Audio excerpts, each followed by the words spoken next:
Welcome to the Schmooze, Calgary's weekly community podcast where we bring together the voices, events, and stories shaping Jewish life in our city. I'm Don Shapiro with Jared Shore. Pull up a chair. Let's schmooze. You know, we spoke to Kaveh in January, end of January, right during the protests as they began. At that time, we had no idea if the U.S. was going to attack Iran, and we're not even sure if this recent round really has anything to do with that. But Kaveh certainly shed a ton of light over what happened in the intervening couple of months, what's happening now, and even some insight into what might happen. Yeah, I mean, so for our listeners, if you haven't listened to that first episode, please do because we talk a lot about media coverage of the protests, what was happening during the protests. That's when we were seeing tens of thousands of Iranian protesters on the streets, hundreds of thousands, tens of thousands being murdered, to the deafening silence of politicians throughout the West, our national media sources. Like it was crazy for all these folks who have been obsessed with Gaza. We heard not a peep. That's really a big part of that focus of that episode, along with what was playing out, internationally, etc. But today was really about discussing the realities of what's happening, talking about what's going on the ground in Iran, as much as he is able to shed some light on that. What's happening with the Gulf states? This was really an excellent part two. Yeah, it really was. And we discussed everything. I mean, we discussed uh, from what's happening there and some of the players involved and some of the strategies and tactics involved there to NATO to what's happening here in Canada. And to be honest, there was a very chilling concern that he raised there about the safety of Canadians here should things continue to go where they're at. So this is a very important episode. We're so grateful that Kaveh, and this was on very short notice, by the way. I just reached out to him yesterday, and he said, "Yeah, for sure." So he's a big fan of the podcast, and we certainly appreciate his availability. Yeah, it was great. Thanks for wrangling him in, Don. That was great. I always enjoy talking to him. Yeah, you bet. And you know what, folks, without further ado, we're going to get to our second podcast with Kaveh Shahrooz, talking about the current status of the U.S.-Israeli war with Iran. So, folks, we have Kaveh Shahrooz back. Uh, there's a reason one or two significant things have happened. We're going to discuss them. I have here my cup of bourbon. We're ready to get right into it. And so I guess, Kaveh, last time we spoke to you, we said, if there's going to be something, it might be a little bit smaller. We might have you in for a 5 minute top up, but it seems that things have escalated much more since then. So I guess the first thing is how do you see what's unfolded so far, and has what you've seen, has that surprised you? Yeah, so really good to be back with you guys. I had a great time last time on your podcast, so it's good to be asked back. Wow, so that's a really big question in terms of how I see things. What I see unfolding is a war that, at least in my estimation, is a just war launched by the United States and Israel. I think the military aspect of it so far has been brilliantly run in terms of the ability of both the United States and Israel, I suspect largely based on Israeli intelligence, for them to pick off sort of the leaders of the Iranian regime almost one by one, starting with Ali Khamenei. And just today we had the intelligence minister killed. Yesterday was Ali Larijani, who's just like a bigwig in the Iranian regime. So that aspect of it has been amazing. By and large, it has been a conflict where the missile hits have been very precise. There have been a couple of instances where things seem to have gone awry, and there have been civilian casualties, and there have been attacks on a few pieces of what I think are civilian infrastructure, though, I mean, it's possible that intelligence showed that they were being used for other purposes, but at least on the surface, they look like civilian infrastructure. So there are exceptions to what I'm saying, but by and large, I think it's been very precise in military terms. And Iran's regime undoubtedly, sorry, is much weaker today than it was, 2 or 3 weeks ago. On the political side, though, I think it's been a bit more messy for a couple of reasons. One is that, I think the case for this war has not been made domestically by Donald Trump. So I think there are a lot of people in the United States that are not on board. He didn't go to Congress, he didn't get the authorization. Internationally, I don't think he made much of a case for it. And he has not been at all clear about what his end game is. Every day he seems to change his tune. Sometimes he makes it sound as if he wants a change in regime, and he's kind of encouraging Iranian people to take to the streets and take their government back. Other days he muses about making deals with figures within the Iranian regime, which is not at all what the Iranian people want. So it's very unclear kind of what the political end game here is. And I think there is a divergence in the interests of the United States and Israel. I think they're probably 95% consistent in what they want, but the last 5% I think matters a great deal. I don't think Israel will be satisfied with just a slightly different form of the Islamic Republic, because to them it's a much more serious threat than it is to America. For the Americans, what they care about really is the nuclear weapons, secondarily possibly, the ballistic missiles, but those things can't really hurt the continental US. So there is a divergence of interest, and it'd be interesting to see how they manage to work it out, these two very close allies. So, Kaveh, are you suggesting that the way that the people of Iran are responding or not responding, and I'm curious, we don't have a lot of information about what's happening there. You have more than we do, given some personal contacts there, but is the response or lack of response from people based on what Trump is saying, what they're instructed, or is it a lot of trepidation just based on the fact that whatever he says doesn't necessarily even matter because who knows what he's going to do? Yeah, that's a great question. And I have difficulty answering it only because, quite frankly, nobody really knows what's happening inside Iran right now. There's been almost complete internet shutdown. Every Mhm. once in a while, somebody manages to make a call just to say they're okay. But I've had that happen 2 or 3 times with the family in the past 3 weeks. And the Mhm. calls are really no longer than like 30 seconds to a minute, just saying like, we're fine, like nothing bad has happened. So it's purely speculation on my part. I suspect that there is, to the extent that they're getting news, let's assume that they are getting news through satellite channels and so on.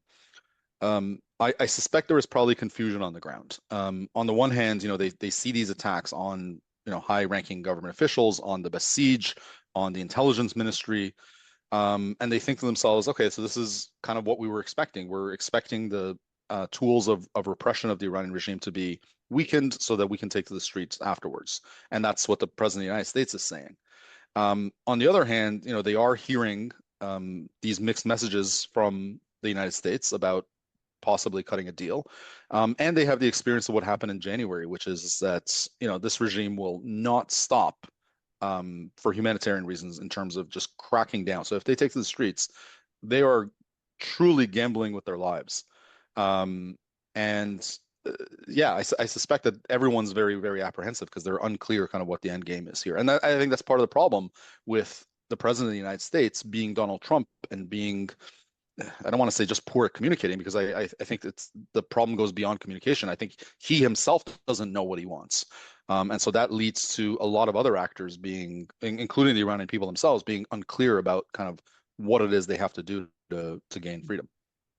Mhm. And I think that Mhm. that's one of the issues that we're starting to see rise up in the commentariat, if you will, right? The podcaster stand that's out there that without proper communication from leadership, Hegseth and Trump, the void is being filled that this is the Jewish lobby's war. That this is, if without clear communication coming from the United States, it therefore means that it Yeah. was pushed into it from Bibi, who somehow now appears to be all powerful. So, what is your commentary regarding that? And it's I find it troubling. You know, we had Joe Kent from the United States. He was their director of counterterrorism. Not only blame Israel for this war, but also for the Iraq war. Apparently, we're responsible for that one as well. So it's the void that of lack of communication on the one hand is being filled by conspiracy theories and Mhm. anti-Semitic libels. So the other hand, or I guess the flip side of that coin is the less information provided, the less scrutiny given on the results. How do you balance these things? Yeah, so I mean, look, if there's a lot of communication, anti-Semites will find a way to blame the Jews, and if there's little communication,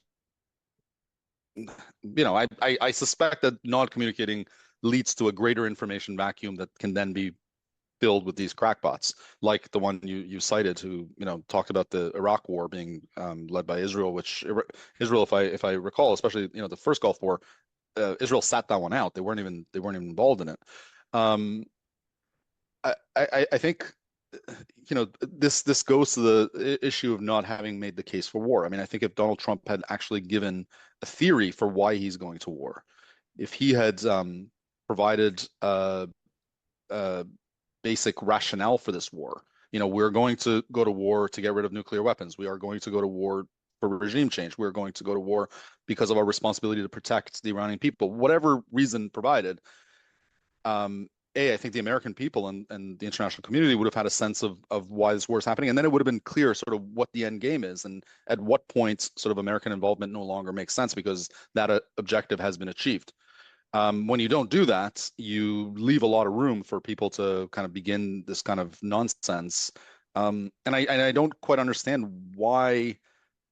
Well, I mean, I suppose I understand because anti-Semitism is the kind of the oldest prejudice in the world, but just on its face, it doesn't make a ton of sense, right? Like, why would Israel want to be pushing America into this war? Israel, first of all, I think can probably take on Iran by itself. Just it demonstrated that largely in the 12-day war. A lot of the hits on Iran, as I mentioned, have been based on Israeli intelligence. I don't think the Americans have the kind of intelligence that the Israelis have because the Israelis have really been studying Iran closely. And Iran poses a threat. So this is not only a threat to Israel, as I mentioned. Obviously, Israel views Iran as much more of an existential threat, but Iran's regime from day one has been engaged in this battle with the great Satan. I mean, they think of Israel as the smaller Satan. America is the great Satan. That's the big target. That's why they want the nuclear weapons. That's why they've been taking hostages and attacking Marines barracks in Beirut in the 80s. That's why they've done all these things because they view America and that battle against America as the ultimate battle. So it really is a battle for America as well. So this idea that Israel is, leading Americans foolishly into this war, it's just nonsense. But America could be doing a better job of addressing it, and they haven't been. I had a different question, and then you threw out the great Satan and the little Satan, and I can't help but go there. Yeah. I mean, for as long as the mullahs have ruled there, that's been the terminology, the great Satan, the little Satan. Is it accurate? Is it actually accurate to say that the hatred towards America is greater than because it seems like with what they've invested in with the proxies, etc., the real focus has been Israel. Mhm. It, I mean, what's your take there? Is the great Satan really the great Satan? What a great question. I don't think I've ever really thought in much depth about that, but I will say that I think um, if I had to think as they think, I would think that Israel is kind of the immediate object of hatred for several reasons. One, it's in the neighborhood. B, Hmm. anti-Semitism is really an animating force with these guys. C, posturing against Israel wins you a lot of points on, I don't want to say the Arab street. That's kind of a weird phrase, but like among a lot of the international Islamic community, it has been a net positive for Iran's regime. It's won them a lot of fans. Regrettably and incredibly to some extent, I think it's winning them fans in the Western world too among the left.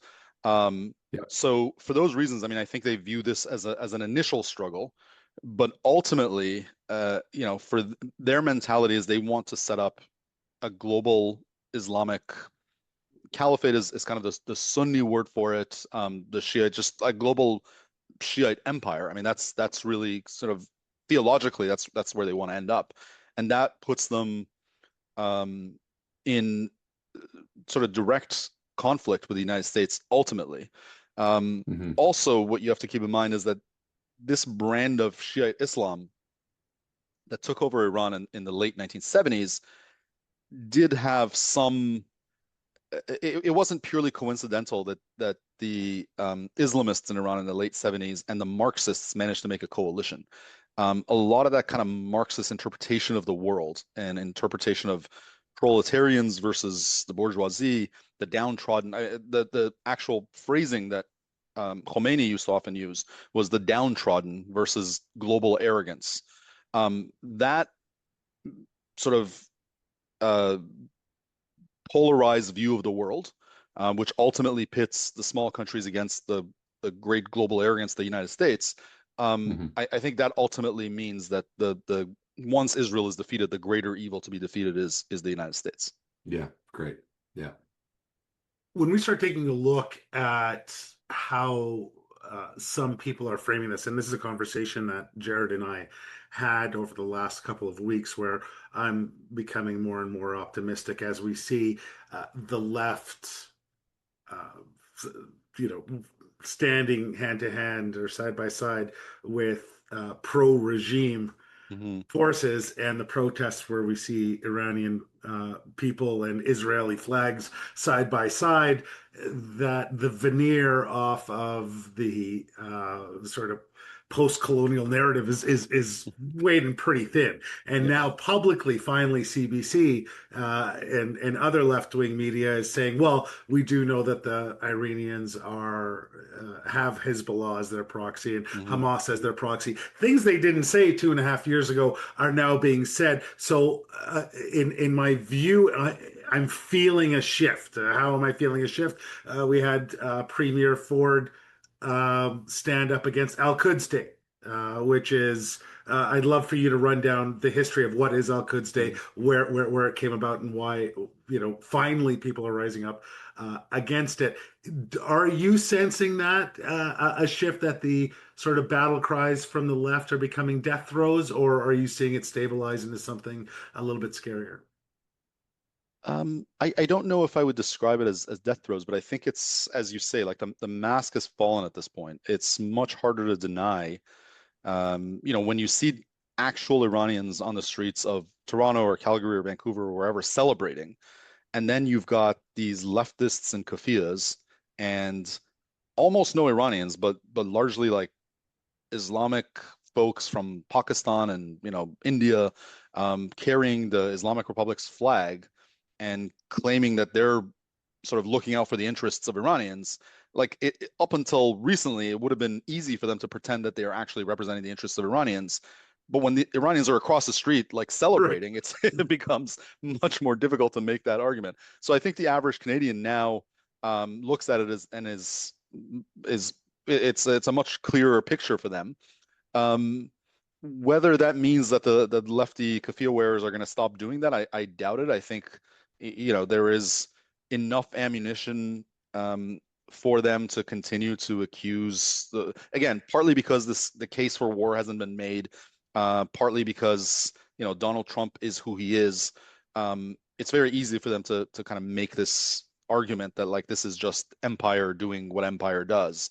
Um, and so, yeah, I don't actually hold out a lot of hope that those people's minds are going to be changed. Maybe the average Canadian's mind will be changed. I hope so.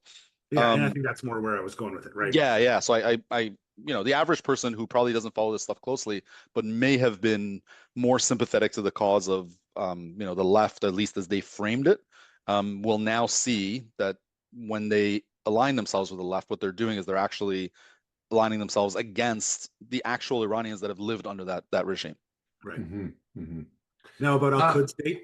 Oh, about I Al-Quds Day, just yeah, wanted to just no, touch of on course. that. Yeah. So Al-Quds Day traces its roots back to the late 70s, early 80s. It was started by Ayatollah Khomeini in Iran. It was intended as a sort of celebration of is the Islamic claim to the land that is now Israel. And over time, I mean, every year this tends to be the basis of a huge rally in Iran where they bust people in and sort of bribe people to come out. But over the last few years, this has also found its way to places outside the country. So I don't know if this is also done in Alberta, but in Toronto, this has been a thing where in the last few years, a lot of these sort of nut jobs, frankly, I mean, I can't be polite about it, but they're Islamists, they're Islamic regime sympathizers and apologists. They get together in small numbers. Thankfully, I don't think the numbers up until this year have been very large.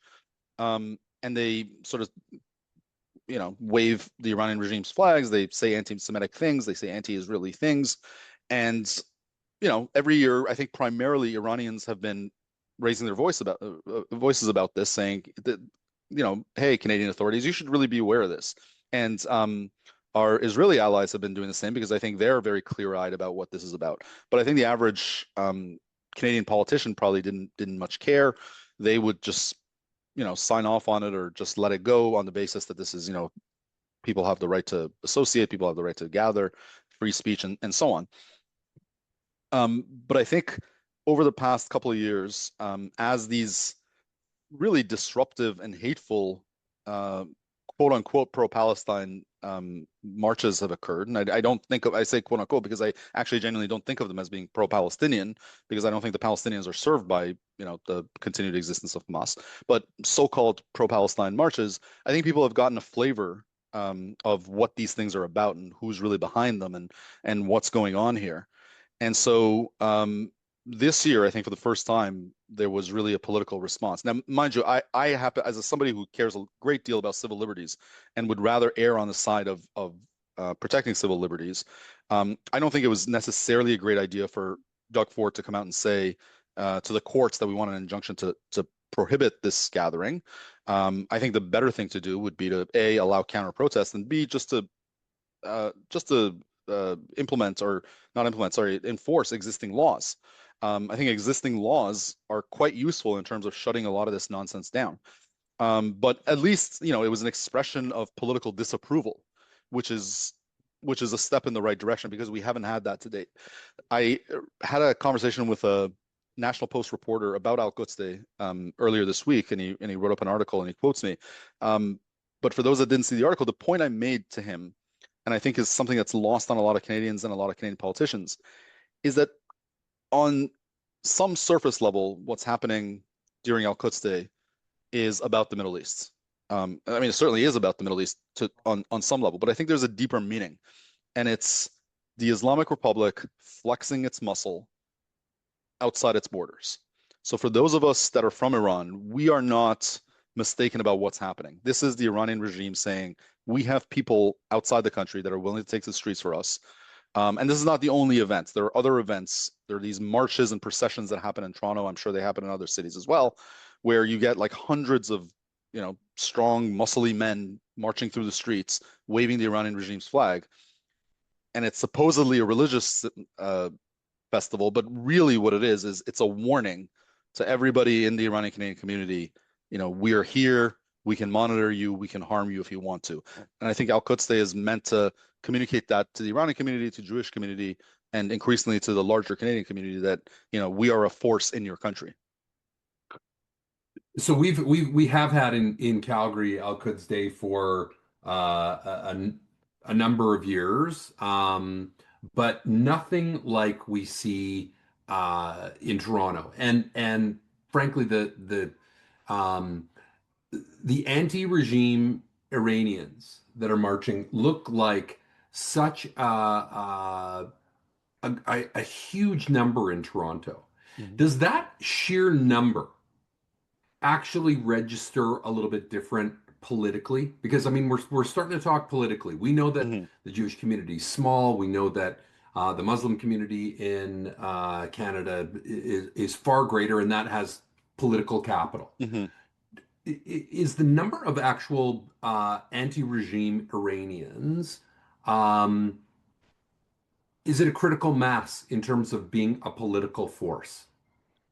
Absolutely. We had a protest in Toronto in mid-February that drew, by police estimates, 350,000 people.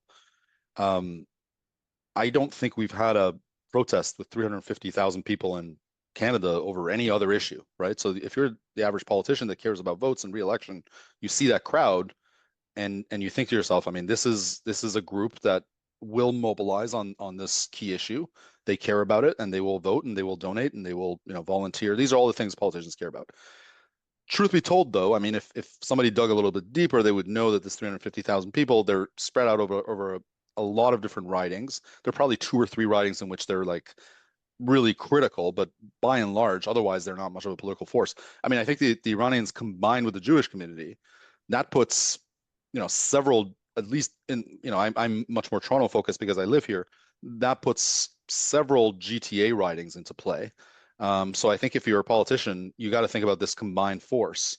I suspect Vancouver also, has a few Mhm. ridings in play. So, if it adds up to 10 ridings, when you've got a government like the one we have, where one seat can change the balance of power, that's important. I think it's gonna Mhm. get attention, and I think that really has the presence of Iranians in the streets has really, to a large extent, mobilized global attention. Now, mind you, I do think that in some ways, the fact that Iranians have been marching with Israeli flags has also led to, those that oppose Israel to turn against the Iranian diaspora. So as a PR move, I suspect that, the Iranian protesters should think about the effect that it's having, and that others that might have even been sympathetic to them or at least ignored them are now kind of aligning against them. So that's an issue to consider. But ultimately, Yeah. like we have a common enemy. So I certainly understand why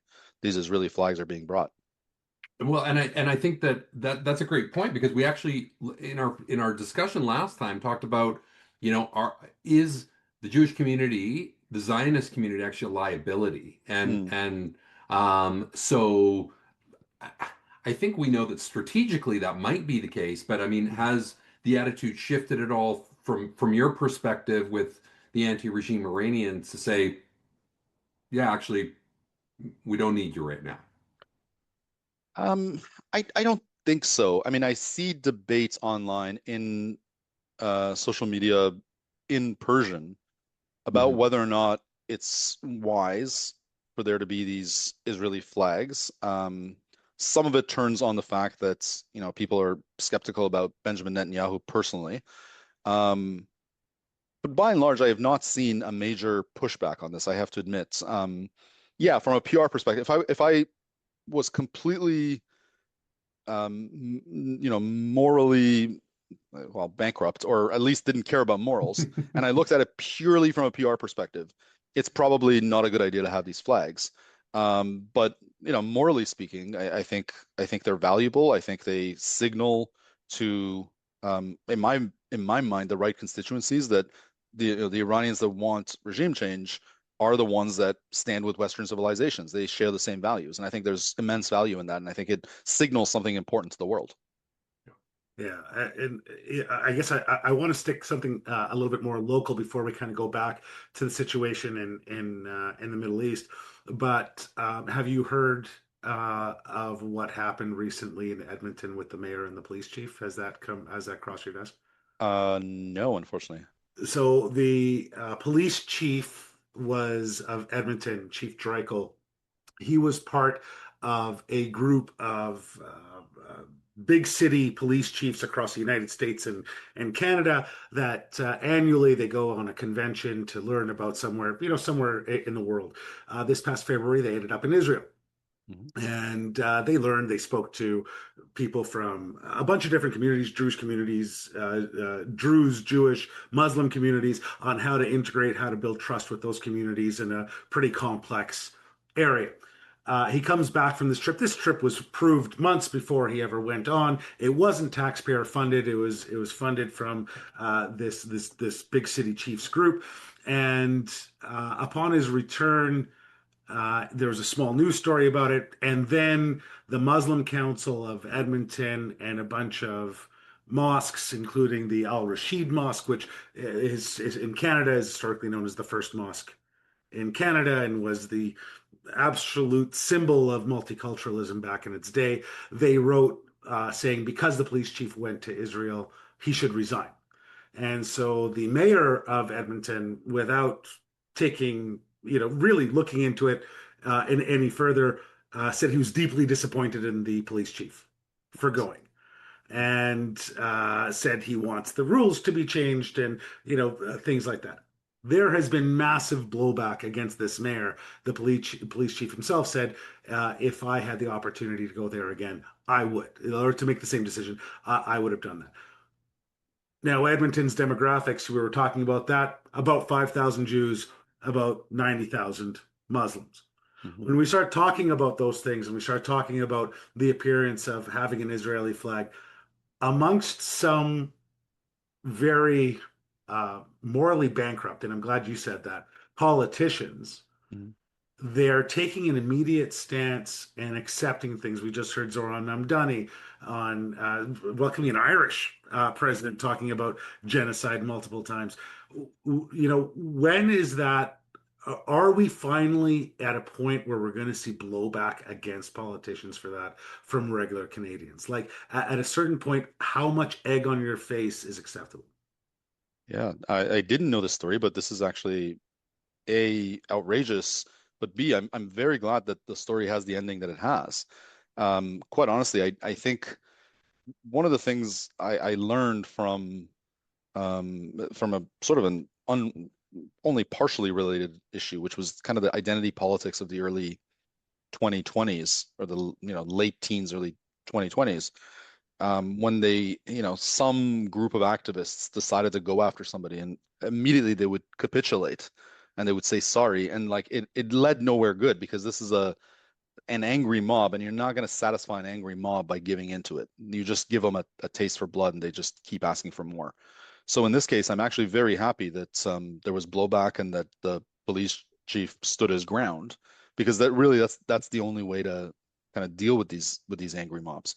What an unbelievably foolish position to take. I mean, who can better guide police than the Israelis, who have to deal with unbelievable policing challenges and terrorism and issues of that nature.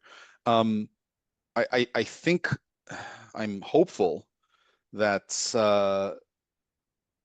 people are growing a backbone. I mean, I think people are realizing that you can't reason with people like this, that you have to stand up to them. And I've always believed that courage is contagious. So if this police chief stood up, I think it makes it a little bit easier for the next person that's being attacked to stand up and say, like, no, I'm actually quite happy that I went to Israel and I will do it again. And the more people do that, the more it becomes a mainstream and normal position. The more people run away, it looks like they've done something wrong when they haven't. And I think it's really important for decent people to stand up and say, no, it's actually perfectly okay to go to Israel. Israel is not a perfect country, but it's a legitimate country. It deserves to exist, and we have a lot to learn from them. So glad that's how the story turned out.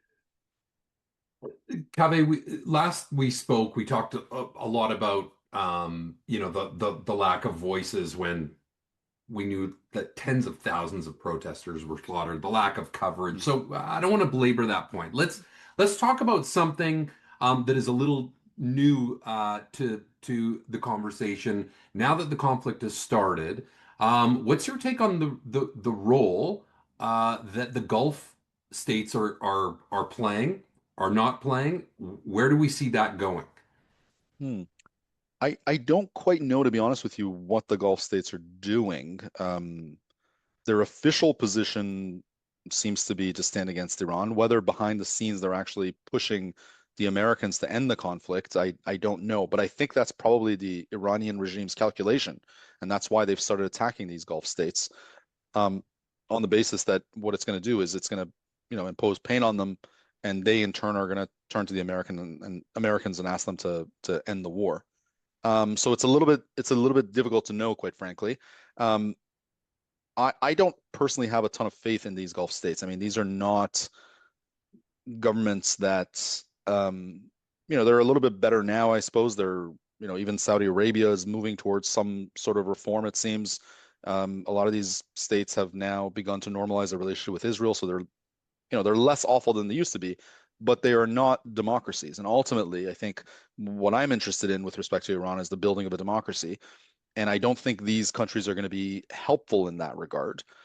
Countries that are not democracies are often very threatened by democracies in their neighborhood, because if they see a democracy, their local populations begin to, look at their neighbors or look at another country in the neighborhood and say, hey, why can't we have that? Democracies over the long term tend to do better. There tends to be less corruption, more advancement for women, so on and so forth. The list. So I don't think ultimately these states are going to be very useful to us. Oman or Qatar or the UAE, they're interested in a weakened Iran, but not necessarily a democratic one. Mm-hmm. Yeah, I guess I just saw on Joe Rogan podcast where he said Iran is Islamist and Saudi Arabia is Muslim, and he's trying to make a distinction there, which I found to be interesting. But what do you think about Iran's tactic in this war? That right from day one, there were missiles sent against Israel, maybe a little bit towards the U.S. Aircraft carriers, but nothing that was significant. But the majority of the missiles and drones were sent towards the Gulf states. What do you think they expected that? Do you think that, like, how is that? How did that land and amongst them, based off your knowledge of the area, of the territory? Mm. And a little while into it, there was even an apology from Yeah. the prime minister as he's still attacking it. So, Yeah. what do you make of that tactic? Well, that was very interesting. The apology from Iran's president was interesting, because it was very unclear sort of why he was doing that. And B, as you say, as he was doing it, the IRGC was still firing these rockets at Gulf states. Right. And I think that tells you that, the president of Iran, every 4 years we get this dog and pony show in Iran that, there's an election and whatever, but ultimately none of it matters because the president is kind of an inconsequential figure in the power structure in the country. Even if he genuinely meant that apology, and I don't know if he did, but even if he genuinely meant it, he can't implement anything as a result of it.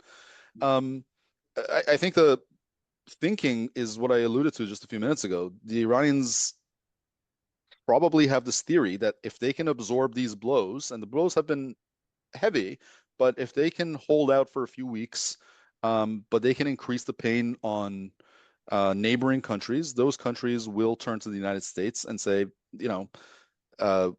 we feel unsafe. In the case of Dubai, like our, tourism is down. The people that work here are leaving.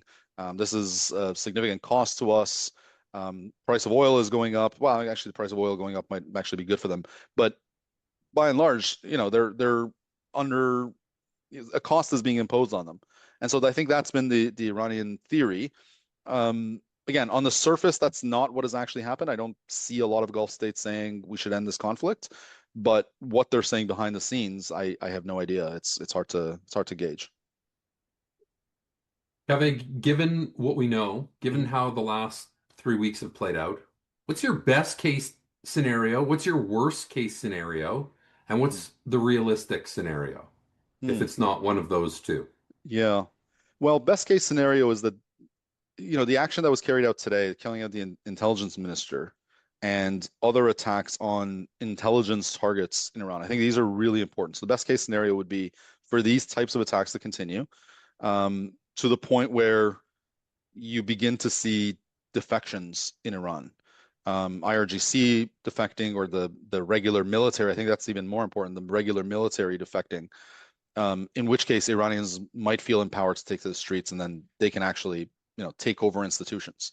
That would be huge. Um, and that would be kind of the first step in a democratic transition. Worst case scenario, well, there was a brief moment where there was talk of potentially arming Iran's ethnic minorities. I mean, the Kurds are already armed, but Iran has a small Arab population. It has a fairly large Azeri Turkish population.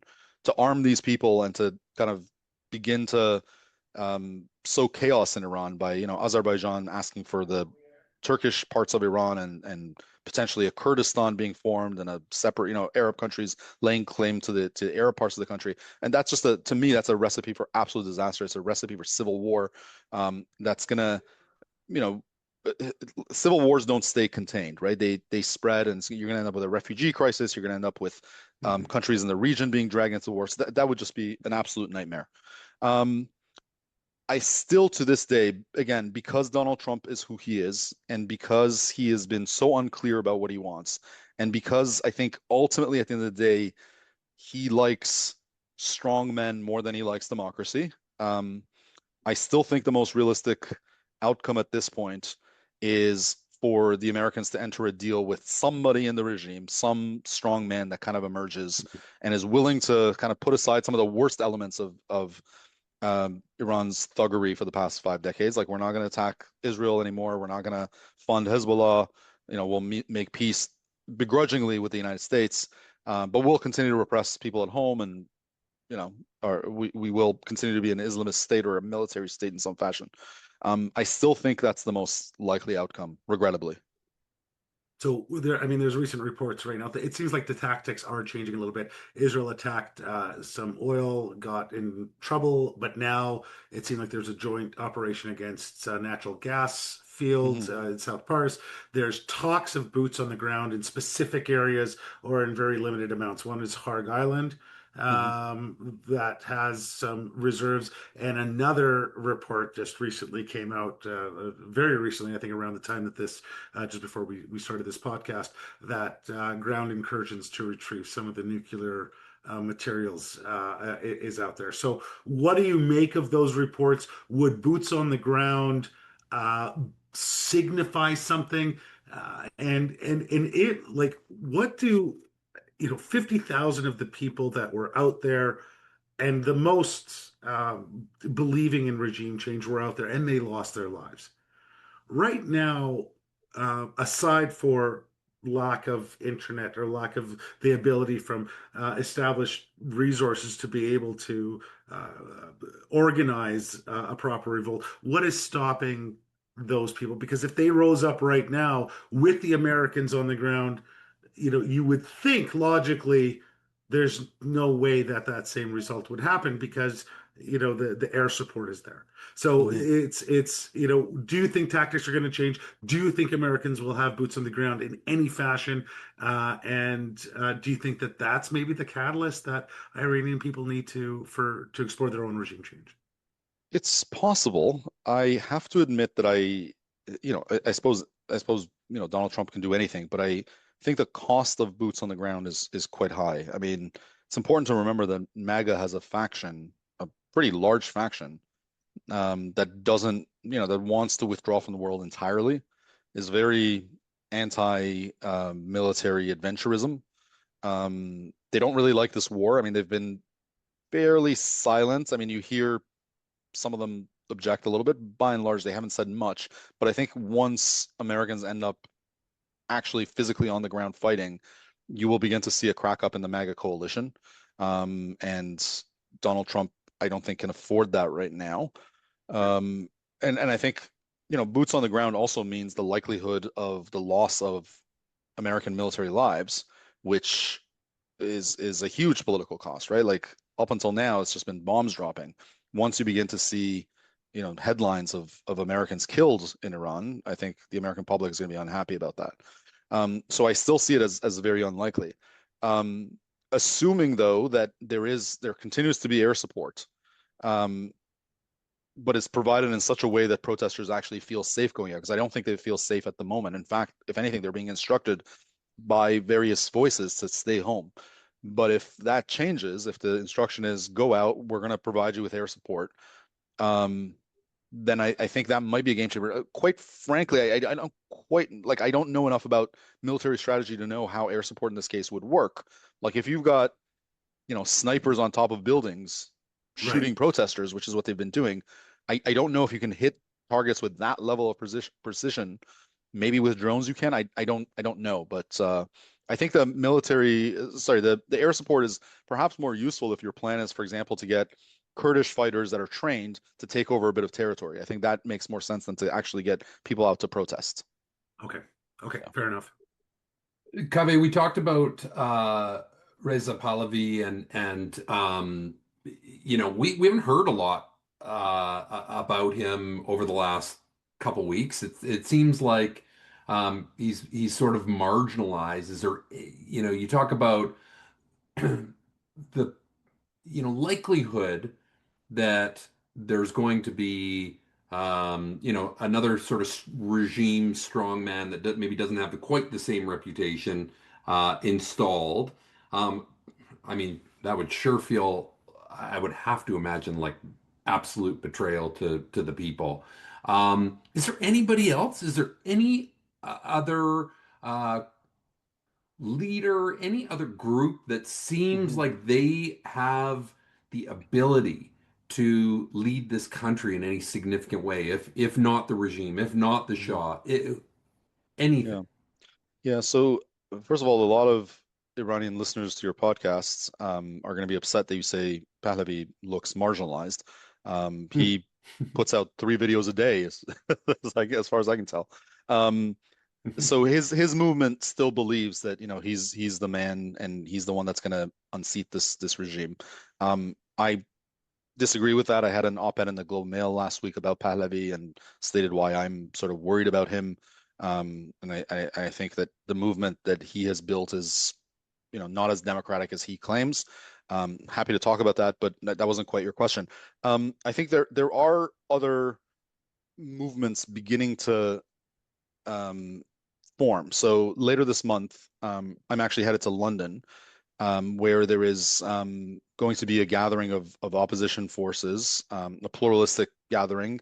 It's called the Iranian Freedom Congress, and it's going to bring together people from across the political spectrum. I don't think very many Pahlavi supporters are going to be there, though I think there will be some. In fact, one of the organizers is a former advisor to Reza Pahlavi. A lot of, I think, Kurdish representatives are going to be there, ethnic groups are going to be there. And I think that's going to be, whether or not that will outpower Pahlavi, I don't know, but I think it's going to be a, a significant opposition bloc in and of itself.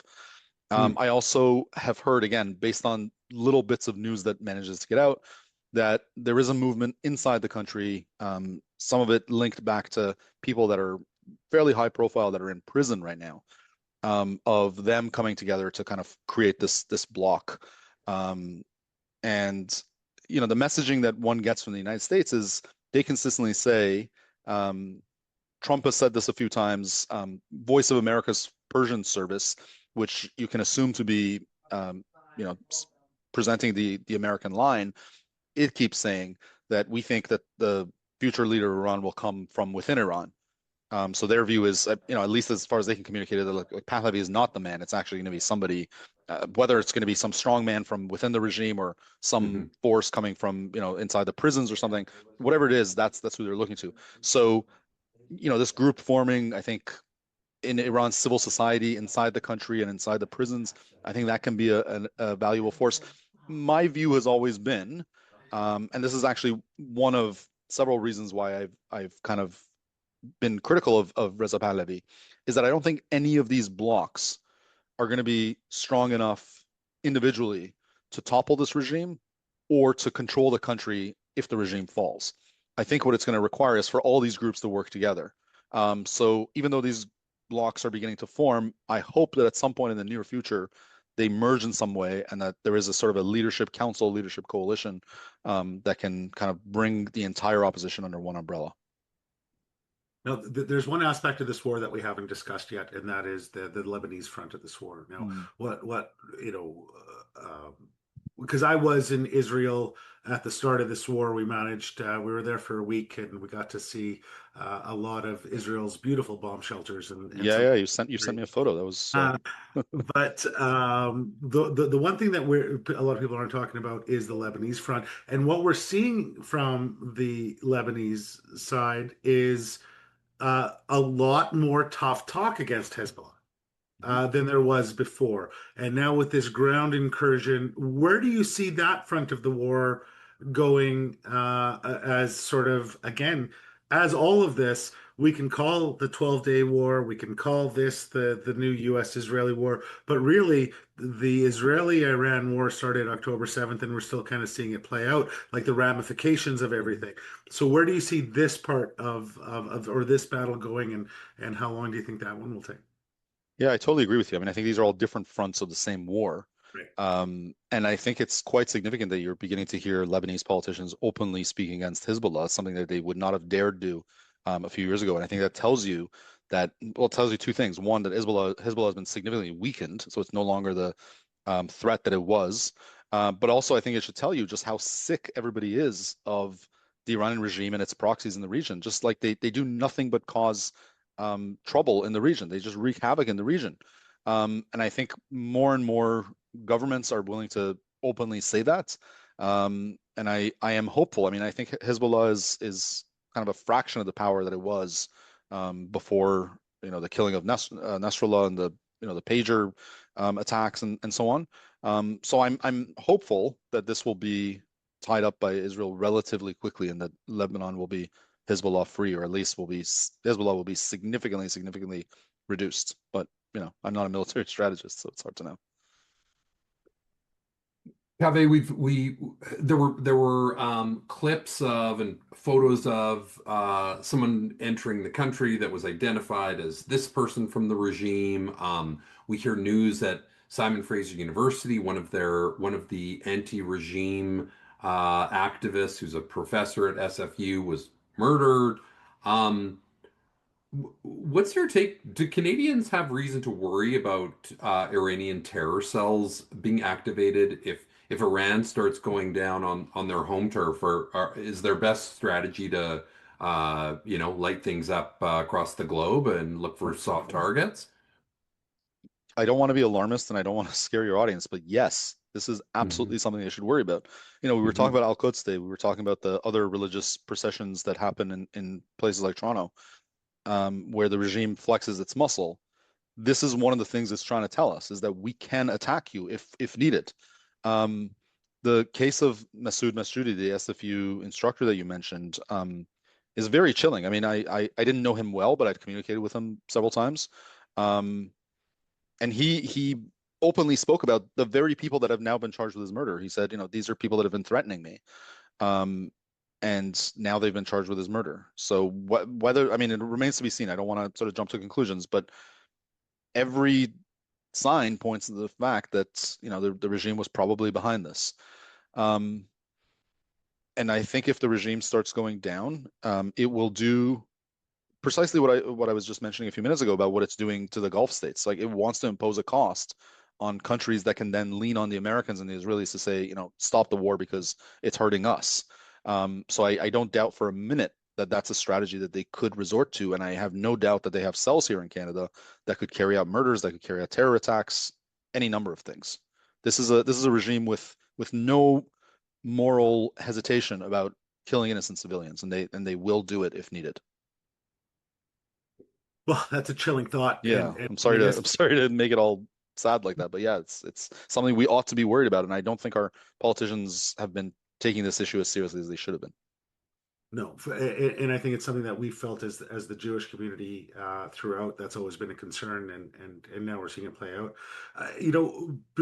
I do have like an overall following final question for you, but it just kind of strikes me that do you think that the Gulf states haven't entered this war on the side of the United States, and we haven't seen NATO allies join this war? Is it because of that fear from the NATO allies and from the Gulf states? Is it because the perception, even the perception of fighting alongside Israel would cause internal revolt? I guess Yeah, that's been my supposition on both those sides. The NATO allies are just worried that the second they do something, boom, man, like Eiffel Tower is gone. And yeah, if the Gulf states do it, there'd be how can you fight alongside Israel? yeah. Are those have been my suspicions, and Yeah, what do you I, rate those? I think you're right. I think those are definitely factors at play with the Gulf states. I mean, a lot of them have made a lot of strides in recent years with the Abraham Accords and so on to normalize relationships with Israel. But the idea of like actually fighting alongside Israel against another Muslim country, I think that might be a bridge too far for them. It would be very difficult for them to sell it to their populations.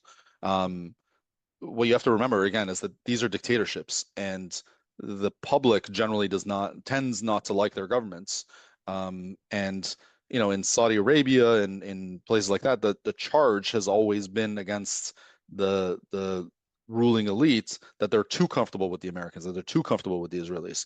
So, I mean, I hope that's also changed along with some of the political changes we've seen, that the public sense has also changed on this. But I suspect that a lot of those ruling elites are worried about what their population will think if they fight alongside Israel. With the other NATO countries, the European countries, I think, you're right. I mean, I think fear of terrorism is there. Um, I think the anger at Donald Trump's treatment of European countries is also a factor in all this. I mean, quite frankly, Trump hasn't endeared himself to other NATO countries in the last year or whatever that he's been in power. And more importantly, in my view, is frankly, a lot of the European countries, Germany, France, and others, they've not really been terribly unhappy with the Islamic Republic, quite frankly. I mean, they've done a lot of business deals where it was possible to do business deals with Iran.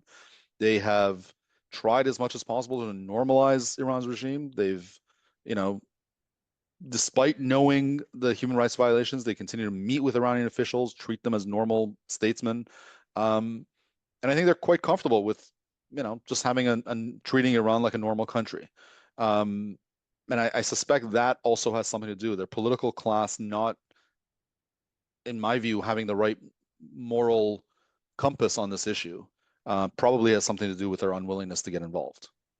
Well, and I guess that kind of just goes up to the follow-up that I had. So, isn't the fact that the United States attacking Iran in terms of kinetic warfare, can you think of something that could help Europe and Ukraine more against that Yeah, Ukraine-Russia war? Because yeah, you're now absolutely destroying and have destroyed effectively one of the largest Russian drone suppliers that yeah. were extraordinarily brutal and effective against Ukraine. Like, you know, how many levels deep do you have to go before you can just look at this situation and be like, I can't think of a single bad thing that can come out of this. You're Yeah. talking about less oil going to China. You're talking about, if not regime change, regime weakening that at least can create a certain amount of peace for an extended period of time.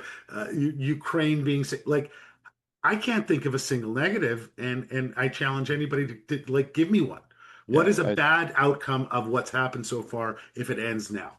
I totally agree with you. I mean, there's a risk, obviously, of civilians dying. There's the risk that I mentioned of civil war. But assuming we avoid those things for the most part, this attack pays so many dividends on so many different fronts, right? Like, everybody immediately thinks of the Israel conflict, but as you say, like, there are benefits to be felt in Ukraine. There are benefits with respect to our battles with China. Like, it's just it's overall so positive. Um, I think this is the paradox, I suppose, in some ways, the center of it. It took a Donald Trump to bring about this action, but in some ways, Donald Trump is the worst person to prosecute this war because he has managed to destroy a lot of alliances, because he's so bad at communicating what his goal is. Had there been a Democratic or possibly moderate Republican president that was willing to do this, I think that would have been so much better. But regrettably, certainly not the Democrats, but even the moderate Republicans up until now, they've been so stuck in their old ways of thinking about the world that I don't think it would have been possible. So it took Donald Trump to do this, and yet he's the worst position to do it. Well, and that's the thing. Like, what would you rather have? A very presidential Obama and how he handled Yeah, Iran, and a very unpresidential Trump and how he handled Iran. And that's exactly. I'm not going to actually ask you to answer that because that'll put you. But I think that a Yeah, lot of people would have I a think a lot of lot of people are difficulty in the there. yeah are thinking about that issue. Yeah, it's very hard to answer. Well, yeah, and I mean it's the failure to deal with this over the last 2, 3 decades in Hmm. particular has led us to this point. This is Yeah, this is what, international international law, human rights agencies, the UN, their failures have led us to this point. And absolutely. And that can be said about so many shameful. different issues. I mean, we Hmm. are talking about it through the geopolitical lens, but even on the domestic front, so many of the cultural mistakes made by the left or willingness to tolerate just stupidity with Hmm. respect to identity politics, with respect to this, that, and the other. All of these things added up, these old ways of thinking about the world and this capitulation in the face of just activists that made unreasonable demands, it gave us Donald Trump. So he's smashing a lot of things that needed to be smashed, but also like, he's a bull in a china shop. He's also breaking good things. So it's, yeah, Yeah, that's how we've yeah. ended up here. So you've just Kaveh, heard us. Sorry, go ahead. oh, Don, before you wrap up, I just want to ask Kaveh, and I know you've got loved ones in Iran. I know you're only speaking to them for very short periods of time, but are your family and your loved ones safe at this point? And have you got assurances that everybody's doing okay? I'm really grateful to you for asking. I think the last message I had from them was a couple of days ago, and everybody's okay. I will say that earlier in the war, maybe it was like 5 or 6 days into it, and there had been some very heavy bombing of Iran. I woke up one day and I looked on Instagram, and one of my cousins, who's much younger than me, she's in her early 20s, had posted a story on Instagram. I think she probably managed to get connected to the internet for just a few minutes. And she posted this story on Instagram that was saying, isn't it incredible? This war is happening. The world won't understand, but we are really happy that this is happening. So that makes me feel okay being out in the media and saying like I'm in favor of this war because I know that there are people inside the country, even though they're under bombs, they think that there's hope emerging from this in a way that there was no hope before. And that's I mean, such a great message. And Jared, you totally stole kind of my thunder there. That's it was about your family and just ensuring their safety and continued hope and prayers that it stays that way. And Thank you. I guess I'm conscious that we've just spent the last hour asking you questions, and some of them are from a very particular lens. Obviously, maybe there's a certain ignorance behind the questions, right? We're trying to get some information.